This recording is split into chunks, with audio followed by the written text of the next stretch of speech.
Okay, so I just realized that when I'm painting a bunch of little letters like this, it's always great to have a little board to stick everything on. So all I did was I took some masking tape and I laid it out upside down, so sticky side up. And I just put it on a board. Now, a really good stiff board is best. All I could find was like another piece of really thick cardboard. But this will do until I find something better. But I'll show you why it's so awesome to do it this way. So basically you just stick your items that you want to paint on here. And the tape will hold them there. Now you want it on a scrap board of some kind because paint is going to get on, I think I'll put him up here. Paint's going to get all over this board as well. So you kind of want to try and use something you don't mind getting paint on. So I'm just putting these letters all out here.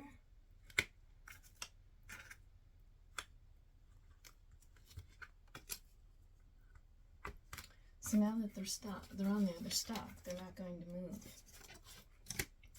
So that makes it perfect for painting. Get some red paint out. Oh my gosh, isn't that cute? The way he splattered. Okay. So I'm going to get a brush, pick up some paint, and just start painting the shapes.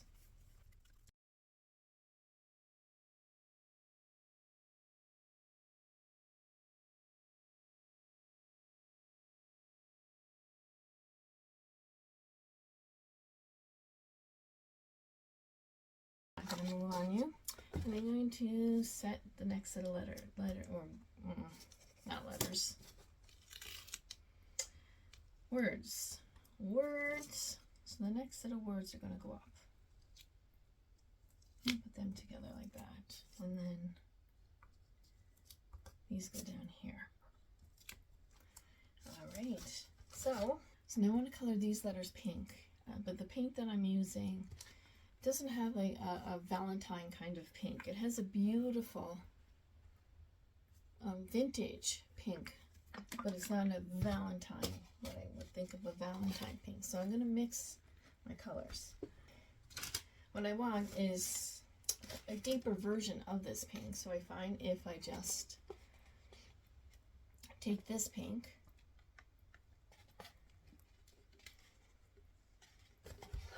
and mix it with the red,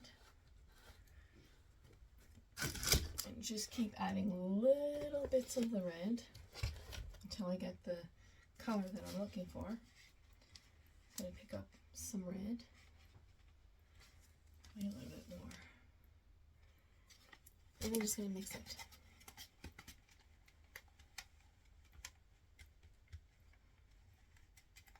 And I don't think that's dark enough, so I'm going to take a little bit more. And you just gradually keep adding color until you get, until it make it dark enough. So that's the pink that it is right now. So compare it to the red to see how close it is. I know you can add white to red to get pink.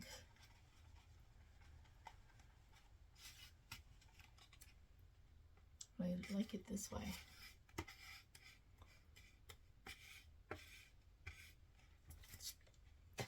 So now I'm just going to take it and I'm going to paint these.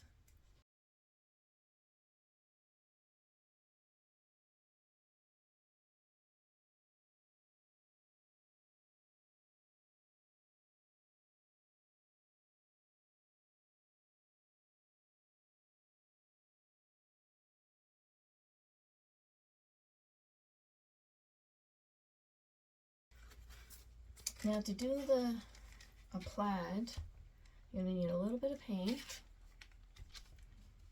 and a little bit of water. The water dilutes the paint, makes it a little more transparent.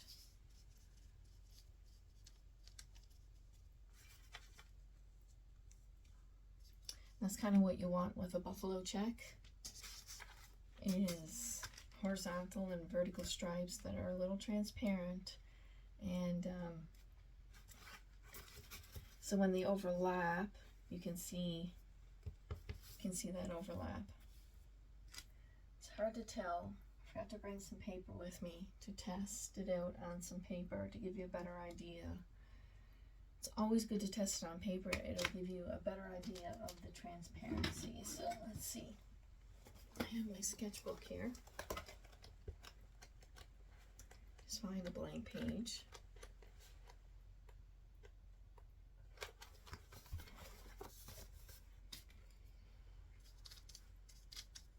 See, it looks like I'm going to need to mix more anyway. So that's pretty solid anyway. So I'm going to need to add more water to it. It's a lot of water. Sometimes it takes a lot of water. It's quite surprising. Okay, let's give this one a try.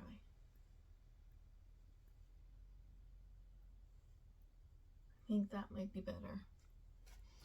There's a lot of paint in this brush, so let's give it another go. See, I think that's great.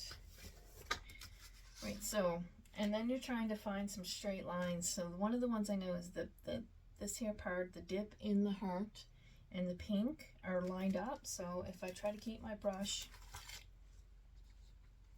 keep it in between those two and drag it down to the bottom and keep it to the center of the bottom, that should give me a fairly straight line. So then the next lines, I try to keep them as parallel as I can.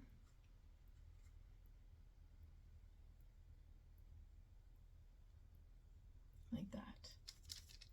Looks like I needed a little bit more paint in it. It's maybe a little too transparent because it's the, like I said, I'm trying to put a light color on a dark.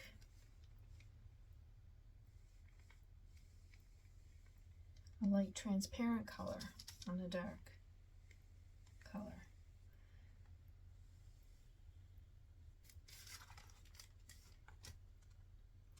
So that's what you're going to get.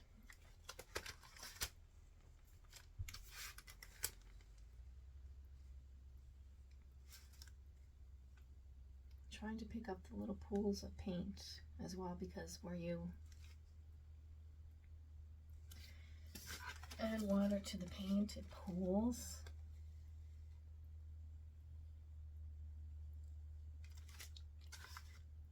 Okay. Then I want a little bit more paint, a more solid color. And where they cross over and create those squares, you're going to use the exact same paintbrush that you've been using, because it's the width of the paintbrush. And you're going to go back and add that color in there, a little more solid color. But it's the best way to get that same kind of block that you're creating when you cross the stripe, the vertical and the horizontal stripe. You get it creates a block of color, and you want that part to be the darkest part.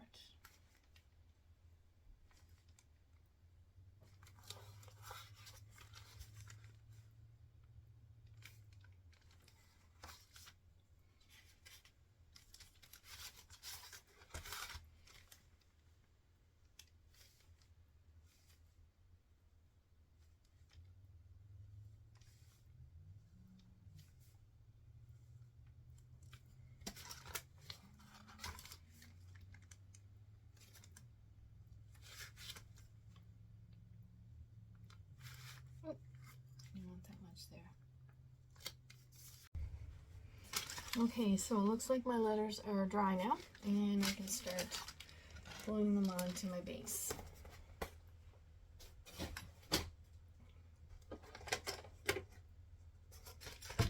Alright, just leave that out of the way.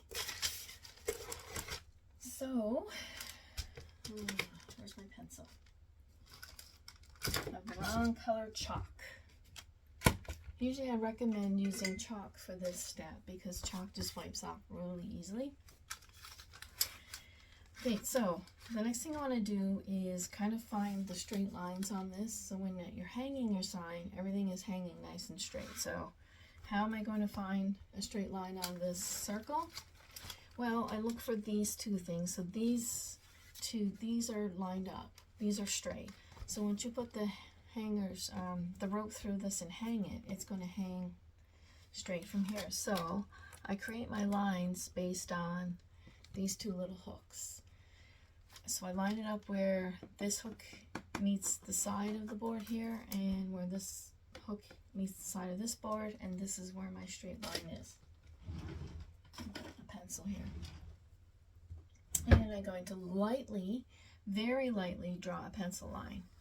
I mean, you want it dark enough so you can see it, but not so dark that you can't get that line back out. And what I'm going to do is just draw some lines on here to give me an idea of where to put the letters. Especially the letter love. You want that nice and straight. So, okay, I'm going to start with that. I'm going to peel these off.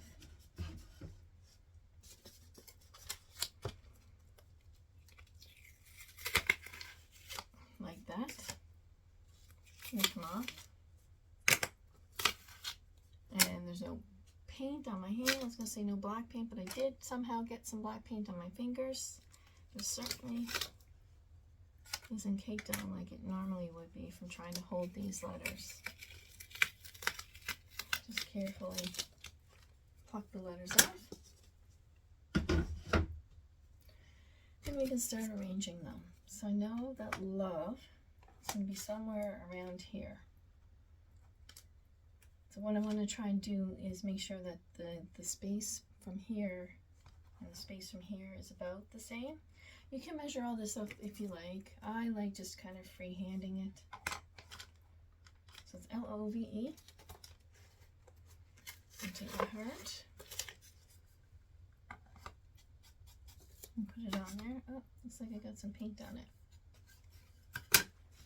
Well, the best part about this paint being dry is that if you get mistakes like that, you can actually wipe them off with water and it won't lift the paint off. So there's love. And then I know shack is going to come down here and somehow fit in there, but I think this might be too low. Might have to go up. So I'm going to line it up with this line up there. See if that works.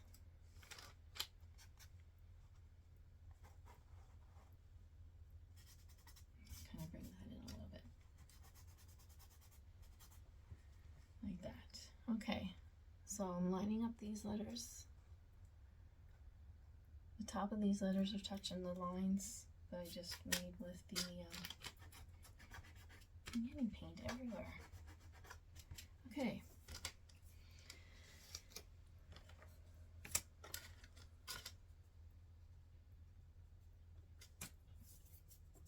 Alright, so let's start and put welcome. And I know welcome is going to arch over.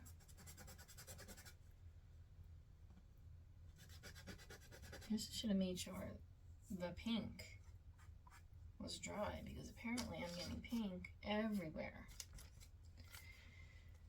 Okay, so take these letters off.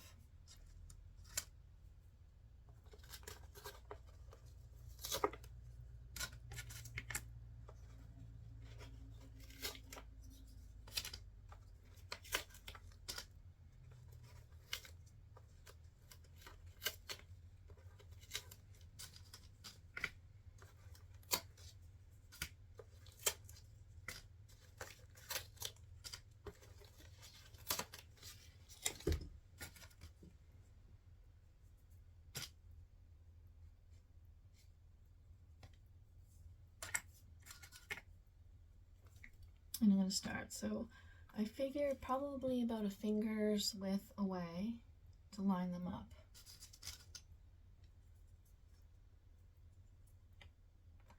And this is just a guess until we get them on here. Might have to move them around a little bit.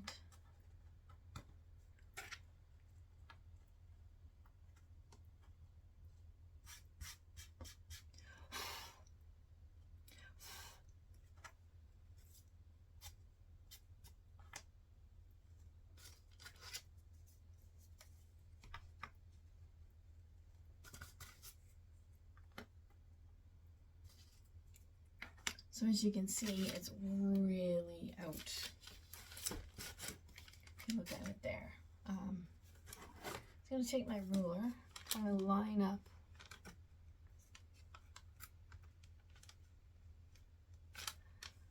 this line here with the pencil line. Give me an idea of, I think I need to make it a little bit taller than that, so maybe there. So I know that the W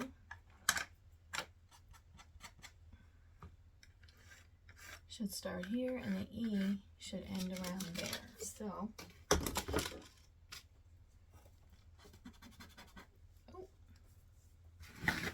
there's some more paint.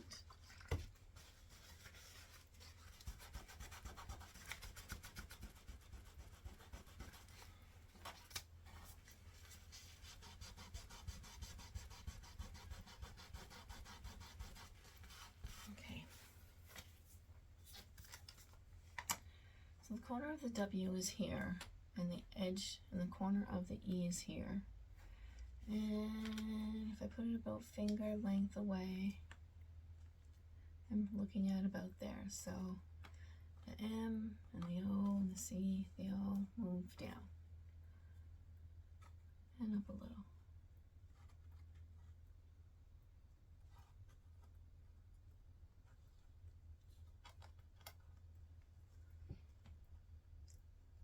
So like that.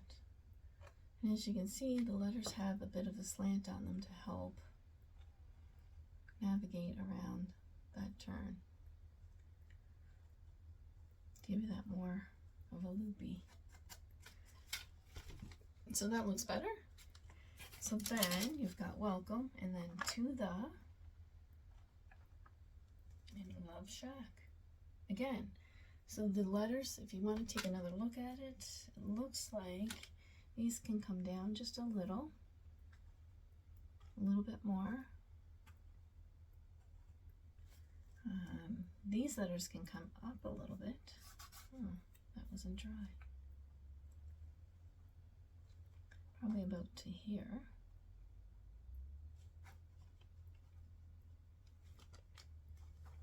Gives a little bit more room on that Love Shack part. This can come up.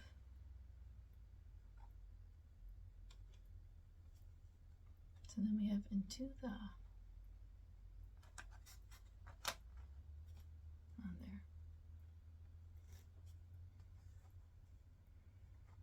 I think I'm happy where everything goes.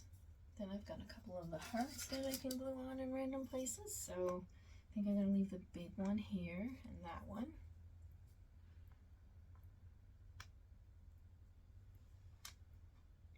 Like that. So yes, what do you think? 1, 2, 3, 4, 5. The other thing that you want to do when you're putting embellishments on or adding some things is you want odd numbers. So I counted the hearts because you want 5 odd. You want something odd. So the 5 is more pleasing to your eye than an even number of things. And I'm just going to go ahead and glue this up, and I'll show you the results. Welcome to the Love Shack. Thanks for watching.